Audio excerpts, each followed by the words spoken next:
नमस्कार दोस्तों, हम स्वागत करते हैं अपने चैनल एसएस सिस्टर्स में। आज हम आपके सामने लेकर आए हैं माही चौथ या सकट चौथ की कहानी। आप हमारा चैनल पहली बार सुन रहे हैं या देख रहे हैं तो प्लीज़ हमारे चैनल को लाइक, शेयर और सब्सक्राइब ज़रूर करें। सकट चौथ की कहानी को इसको माही चौथ भी कहते हैं। सकट चौथ का व्रत माघ मास की कृष्ण पक्ष की चतुर्थ तिथि को मनाया जाता है। संतान की दीर्घ आयु के लिए माँ यह व्रत करती है। इस दिन विद्या, बुद्धि, वारिधि, गणेश तथा चंद्रमा की पूजा की जाती है। यह व्रत करने पर गणेश जी जीवन में आने वाली सभी विघ्न और बाधाओं को दूर करते हैं, संतान को रिद्धि सिद्धि प्राप्त कराते हैं। यह व्रत निर्जला रखा जाता है और संध्या को गणेश जी का पूजन करके चंद्रमा को अर्घ देने के बाद ही जल ग्रहण किया जाता है। सकट चौथ की कहानी सुनने के बाद हम गणेश जी की कहानी भी अवश्य करनी चाहिए। पहले हम सकट चौथ की कहानी करेंगे। कथा इस प्रकार है। एक साहूकार था और एक साहूकारनी थी।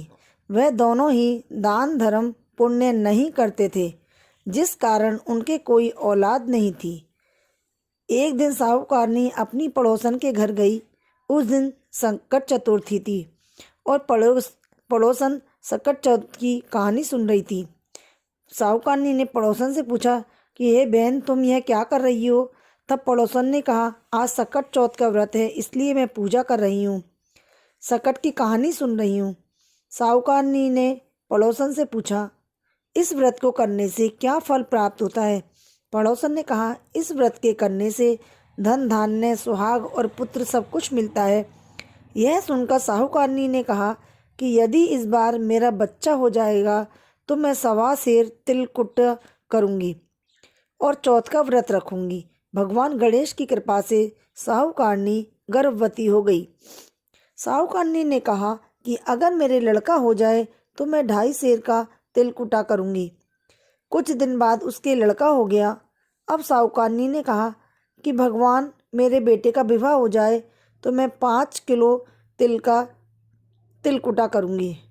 कुछ वर्षों बाद उसका लड़का विवाह योग्य हो गया और उसका विवाह तय हो गया और उसका बेटा विवाह करने चला गया और उसने तिलकुटा नहीं करा, जिस कारण सकट देवता क्रोधित हो गए।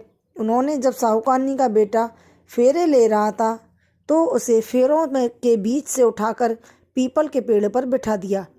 सभी लोग वर को खोजने लगे पर कहीं भी नहीं मिला और सारे लोग हताश होकर अपने अपने घर को लौट गए। इधर जिस लड़की से साहूकारनी के लड़के का विवाह होने वाला था, वह अपनी सहेलियों के साथ गणगौर पूजन करने के लिए जंगल में दूब लेने गई। तभी रास्ते में पीपल के पेड़ से एक आवाज़ आई, ओ मेरी अदब्याई बींदनी। यह बात सुनकर जब लड़की घर आई और धीरे धीरे कमज़ोर होने लगी, लड़की की माँ ने कहा, क्या बात है, तू इतना सूखती जा रही है? तू अच्छा खाती भी है, पहनती भी है, ऐसा क्या हो गया? सब कुछ मुझे साफ साफ बता। लड़की ने अपनी माँ से कहा, हे माँ, जब मैं पूजन के लिए जंगल में दूब लेने जाती हूँ तो पीपल के पेड़ पर एक आदमी बोलता है कि ओ मेरी अदब्याई बींदनी। उसने हाथों में मेहंदी लगा रखी है और सेहरा बांध रखा है। तब उसकी लड़की की माँ पीपल के पेड़ के पास गई और जाकर देखा कि यह तो उसका जमाई है। लड़की की माँ ने जमाई से कहा, यहाँ क्यों बैठे हो? मेरी बेटी तो अदब्याई कर दी, अब क्या चाहते हो? साहूकारनी का बेटा बोला, मेरी माँ ने चौथ का तिलकुटा बोला था लेकिन अभी तक नहीं किया, इसलिए चौथ माता ने नाराज होकर मुझे यहाँ पर बैठा दिया है। यह बात सुनकर लड़की की माँ ने साहूकारनी के घर गई और उससे पूछा कि तुमने सकट चौथ के लिए कुछ बोला था? साहूकारनी बोली, मैंने तिलकुटा बोला था। उसके बाद साहूकारनी ने फिर कहा, हे सकट चौथ महाराज, अगर मेरा बेटा घर वापस आ जाए तो मैं 2.5 मन का तिलकुटा करूँगी। गणेश जी फिर प्रसन्न हो गए और उसके बेटे को फेरों पर लाकर बिठा दिया। साहूकारनी के बेटे का विवाह धूमधाम से हो गया और साहूकारनी के बेटे और बहू घर आ गए। तब साहूकारनी ने 2.5 मन तिलकुटा किया और बोली, हे संकट देव, आपकी कृपा से मेरे बेटे और बहू घर आ गए हैं, जिससे मैं हमेशा तिलकुट करके व्रत करा करूँगी। इसके बाद सारे नगरवासियों ने तिलकुटे के साथ संकट व्रत करना प्रारंभ कर दिया।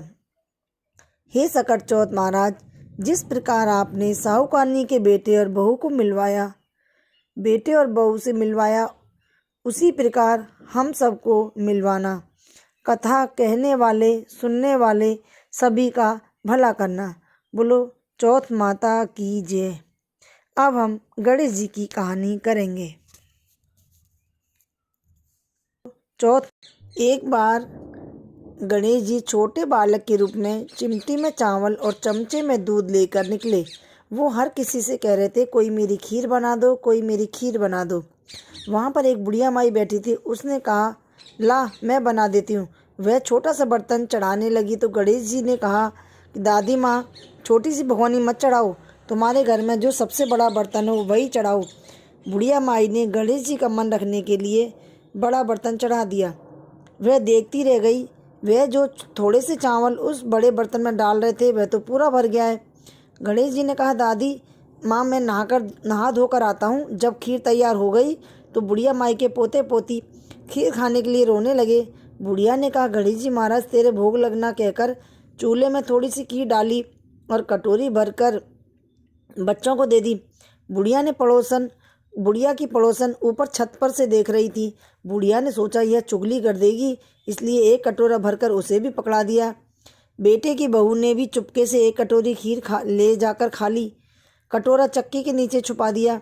अभी भी गणेश जी नहाकर नहीं आए थे और बुढ़िया को भी भूख लग रही थी, तो वह भी एक कटोरी में खीर डालकर किवाड़ के पीछे बैठकर एक बार फिर कहा कि गणेश जी महाराज, आपको भोग लगे। यह कहकर खाना शुरू कर दिया। तभी गणेश जी आ गए। बुढ़िया माई ने कहा, आजा रे गणेश, खीर खा ले, मैं तेरा ही इंतजार कर रही थी। तब गणेश जी ने कहा, दादी मैंने तो खीर पहले ही खा ली। बुढ़िया ने कहा, कब खाई? गणेश जी ने कहा, जब तेरे पोता पोती ने खाई, जब तेरी पड़ोसन ने खाई तब खाई थी, जब तेरी बहू ने खाई तब खाई थी, और अब तूने खाई तो मेरा पेट पूरा ही भर गया। बुढ़िया ने कहा, बेटा तेरी सारी बात सच है, लेकिन बहू बेचारी तो सुबह से काम में लग रही है, तो फिर उसने खीर कब खाई? गणेश जी महाराज ने कहा, चक्की के नीचे देख झूठा कटोरा पड़ा है, तूने तो मेरे भोग तो लगाया, वह तो बिना भोग के ही खा गई। बुढ़िया ने कहा, बेटा घर की बात है, घर में ही रहने दो। अब बताओ बची हुई खीर का क्या करूं? गणेश जी ने कहा, नगरी में जिमा दो, पूरे नगर को जिमा दो।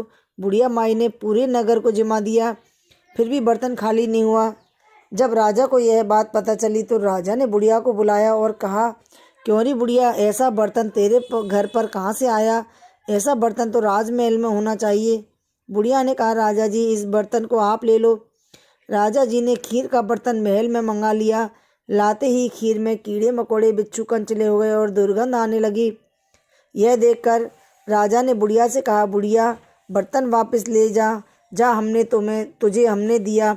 बुढ़िया ने कहा, राजा जी आप देते तो पहले ही कभी दे देते, यह बर्तन तो मुझे मेरे गणेश जी ने ही दिया है। बुढ़िया ने बर्तन वापस लिया। लेते ही सुगंधित खीर हो गई। घर आकर बुढ़िया ने गणेश जी से कहा, बची हुई खीर का क्या करें? गणेश जी ने कहा, बची हुई खीर को झोपड़ी के कोने में खड्डा खोद कर गाड़ दो। उसी जगह सुबह उठकर वापस खोदोगी तो धन के 2 चरे मिलेंगे। ऐसा कहकर गणेश जी अंतर ध्यान हो गए। जाते समय झोपड़ी के लात मारते हुए गए तो झोपड़ी की जगह पर महल हो गया। सुबह बहू ने फावड़ा लेकर पूरे घर को खोद दिया तो कुछ भी नहीं मिला। बहू ने कहा, सासू जी थारो गणेश जी तो झूठो है। सास ने कहा, बहू मारो गणेश झूठो तो नहीं है, ला मैं देखूं। वह सुई लेकर खोजने लगी तो टन टन करते हुए 2 धन के चरे निकल आए। बहू ने कहा, सासू जी गणेश जी तो साँचो ही है। सास ने कहा, गणेश जी तो भावनाओं का भूखा है। हे गजानन, गणेश जी महाराज जैसे आपने बुढ़िया को दिया वैसे सबको देना। विनायक जी की कहानी सुनने वाले, हुंकारा भरने वाले, आसपास के सभी सुनने वाले सबको देना। बोलो गजानन महाराज की जय।